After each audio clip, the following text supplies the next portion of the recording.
দুদকের অভ্যন্তরে অনিয়ম দুর্নীতি আছে, অনাচার আছে।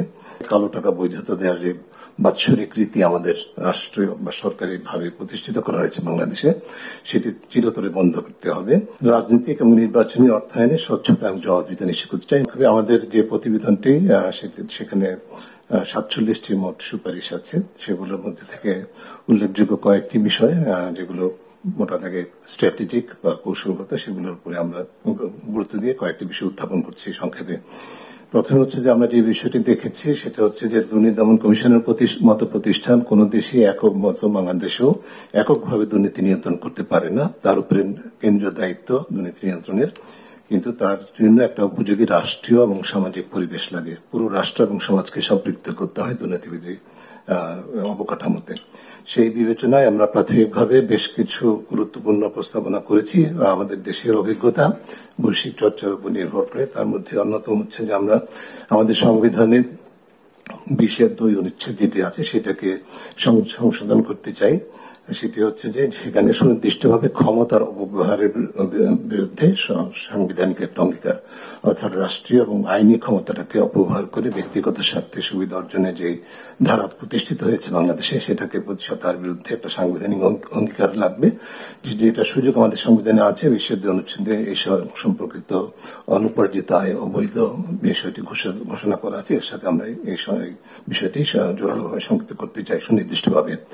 দ্বিতীয় যেটি সেটি হচ্ছে আমাদের বাংলাদেশে কোনো জাতীয় দুর্নীতি বিরোধী কৌশল নাই, কোনো নীতিমালা নাই। আমরা প্রস্তাব করছি, জোরালোভাবে সুপারিশ করছি যে একটি কৌশল প্রণয়ন করতে হবে যার মধ্যে এই যে রাষ্ট্রীয় এবং সামাজিক কাঠামোকে শুধু দুর্নীতি বিরোধী শুধু প্রত্যয় না, সক্ষমতা বৃদ্ধির জন্য যে অঙ্গীকারগুলো দরকার, দায়িত্ব এবং কর্তব্য সেটি নির্ধারণ করা, বিশেষ করে সকল রাষ্ট্রীয় এবং অরাষ্ট্রীয় প্রতিষ্ঠান এবং ক্ষেত্রে সেটির জন্য প্রযোজ্য হবে।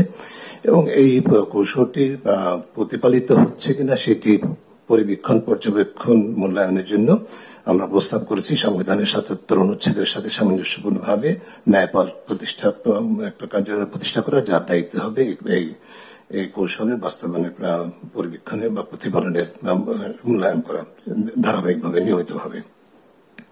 এরপরে যে বিষয়টি আমরা জোরালোভাবে সুপারিশ করেছি সেটি হচ্ছে যে বই দেওয়ার সাথে অসামঞ্জস্যপূর্ণ সম্পদ, অর্থাৎ সাধারণত যেটি বলা হয় কালো টাকা বৈধতা দেওয়ার যে বাৎসরিক রীতি আমাদের রাষ্ট্রীয় বা সরকারি ভাবে প্রতিষ্ঠিত করা হয়েছে বাংলাদেশে, সেটি চিরতরে বন্ধ করতে হবে। এরপরে রাষ্ট্রীয় এবং আইনি ক্ষমতার অপব্যবহারের অন্যতম যে আইনি সক্ষমতার ঘাটতি বাংলাদেশে, সেটা হচ্ছে যে আমাদের দেশে কোন স্বার্থের দ্বন্দ্ব নিরসন প্রতিকার আইন নাই। আমাদের এই ধরনের একটা আইন প্রণয়ন করতে হবে যার মাধ্যমে ব্যক্তিগত পরিচয় বা সম্পৃক্ততার দ্বারা প্রভাবিত হয়ে যে রাষ্ট্রীয় ক্ষমতা বা সরকারি ক্ষমতার অপব্যবহারের সুযোগ নেওয়া হয় সেটাকে রহিত করা যাবে এবং নিয়ন্ত্রণ করা যাবে। এরপরে একটি গুরুত্বপূর্ণ খাত যে বিষয় সেটি যেটি সাম্প্রতিকভাবে বিশেষভাবে আলোচিত হয়েছে, আমরা দীর্ঘদিন পর্যবেক্ষণ করেছি আমাদের দেশে যে বড় ধরনের দুর্নীতি হয়, অর্থ পাচার হয়, লুণ্ঠন হয়। বিশেষ করে অর্থ পাচার, যে আলোচিত অর্থ পাচারের ঘটনাগুলো সেটি যে মাধ্যমে হয়েছে সেটা হচ্ছে যে বেনামী কোম্পানি বা প্রতিষ্ঠানের বেনামী মালিকানা। এই বিষয়টিকে প্রতিহত করার জন্য আমরা বিভিন্ন দেশের চর্চার সাথে সামঞ্জস্য রেখে আমাদের দেশে সকল প্রকার কোম্পানি, ট্রাস্ট এবং ফাউন্ডেশন বা এই জাতীয় প্রতিষ্ঠানের প্রকৃত মালিকানা, চূড়ান্ত মালিকানা তথ্য প্রকাশযোগ্য এবং একটি রেজিস্টার হবে, সেই রেজিস্টারে পাবলিকলি অ্যাক্সেসেবল হবে, এরকম একটি আইন এবং রেজিস্টার প্রণয়নের আমরা পরামর্শ সুপারিশ দিচ্ছি।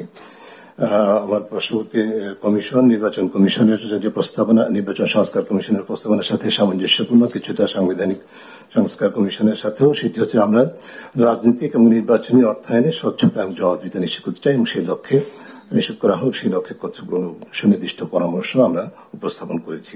আমি বিস্তারিত যাচ্ছি না। এরপরে বিশেষ করে সাধারণ মানুষের দৈনন্দিন জীবনে দুর্নীতির যে প্রভাব সেটাকে নিয়ন্ত্রণের জন্য আমরা সকল প্রতিষ্ঠানে, বিশেষ করে সেবামূলক খাতে, সরকারি এবং বেসরকারি খাতে, বিশেষ করে যেমন থানা, নিবন্ধন কর্তৃপক্ষ, রাজস্ব কর্তৃপক্ষ, পাসপোর্ট এবং বিভিন্ন স্বাস্থ্য, শিক্ষা এই ধরনের খাতগুলোতে সেবা খাতগুলোকে এন্ড টু এন্ড অটোমেশন করতে হবে, পুরোপুরি অটোমেশন সম্পন্ন করতে হবে। কিছু কিছু বিষয় আছে যার মধ্যে আমি বিস্তারিত না গিয়ে আরো কয়েকটি আন্তর্জাতিক উদ্যোগের সাথে আমাদের সম্পৃক্ততার বিষয় বলছি, যেমন common reporting standard, open government partnership এবং বেসরকারি খাতে অবৈধ লেনদেন আইনিভাবে নিষিদ্ধ করার বিষয়টি বা অপরাধ হিসেবে চিহ্নিত করার বিষয়গুলি জাতিসংঘের আন্তর্জাতিক দুর্নীতি বিরোধী কনভেনশনের সাথে আমাদের সদস্য রাষ্ট্র হিসাবে আমাদের বাধ্যবাধকতা আছে সেগুলো। এরপরে খুব সংক্ষেপে দুদকের বিষয়ে সরাসরি যে বিষয়গুলো আমরা বলতে চাই সেটা হচ্ছে, দুদককে আমরা সাংবিধানিক স্বীকৃতি দিতে হবে। এটি সাংবিধানিক স্বীকৃতি পায়নি, এটা সংবিধিবদ্ধ প্রতিষ্ঠান হিসেবে আছে, যেটি আমরা মনে করি খুব গুরুত্বপূর্ণ একটি বিষয় বাদ পড়েছে, এটা করতে হবে। একজন নারী সদস্য সহ কমিশনের সদস্য সংখ্যা কমপক্ষে 5 জন, কমপক্ষে একজন নারী সহ মোট সদস্য 5 জন হতে হবে, যার মধ্যে বিভিন্ন সংশ্লিষ্ট পেশার বা প্রতিনিধিত্ব নিশ্চিত করার জন্য আমরা সেখানে আমাদের কমিশন নিয়োগের ক্ষেত্রে বেশ কিছু সুনির্দিষ্ট প্রক্রিয়া এবং পদ্ধতি এবং মানদণ্ড নির্ধারণ করেছি। এর পাশাপাশি কমিশনে যে আমরা একটা স্বাধীন নিরপেক্ষ কমিশন চাই, কিন্তু কোন স্বাধীনতাই সীমাহীন নয়। এই কমিশনের স্বাধীন চর্চার পাশাপাশি জবাবদিহিতার বিষয়টা আমরা উপেক্ষিত ছিল। শুধুমাত্র রাষ্ট্রপতির কাছে একটা প্রতিবেদন দেওয়া হয়, যেটি যথেষ্ট নয়। আমরা জনগণের কাছে জবাবদিহির জন্য একটা প্রক্রিয়া পরামর্শ দিয়েছি। আমার সময় শেষ, নিতে বুঝতে পারছি। সেই প্রক্রিয়াটি সম্পর্কে আমরা সুনির্দিষ্ট পরিকল্পনা এবং যেটা স্ট্যান্ডার্ড অপারেটিং প্রসিডিওর, সেগুলো নির্ণয়ন সাপেক্ষে এটা নিশ্চিত করা হবে, সেই পরামর্শ দিয়েছি। আর একটি বিষয় বলে শেষ করব, দুদকের যে অকার্যকরতার পিছনে অন্যতম যে কারণগুলো ছিল তার মধ্যে হচ্ছে দুদকের অভ্যন্তরে অনিয়ম দুর্নীতি আছে, অনাচার আছে। সেটি প্রতিষ্ঠা হচ্ছে বিভিন্ন কারণে, রাজনৈতিক প্রভাব, আমলাতান্ত্রিক প্রভাবের কারণে বিভিন্নভাবে, এবং পেশাগত বৈষম্য আছে দুদকে।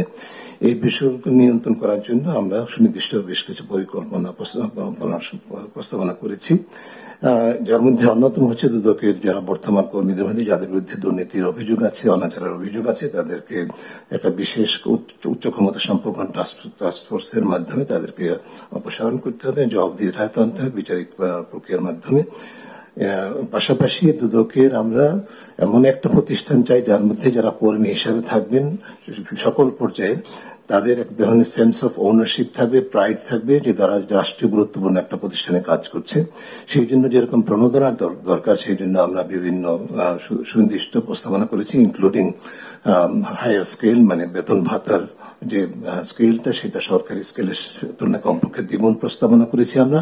কিন্তু পাশাপাশি এটা কিন্তু এই শর্ত সাপেক্ষে যে এই প্রতিষ্ঠানের নৈতিক স্ট্যান্ডার্ড এবং স্বচ্ছতা জবাবদিহিতার ক্ষেত্রটি হবে সর্বোচ্চ মানের, এবং সেটা দুইটার সাথে সমন্বয় করে এরকম একটা প্রতিষ্ঠান আমরা নিশ্চিত গঠিত হবে আমরা চাই, যেটি দৃষ্টান্ত স্থাপন করে মানুষের আস্থাটা ফেরত পাবে।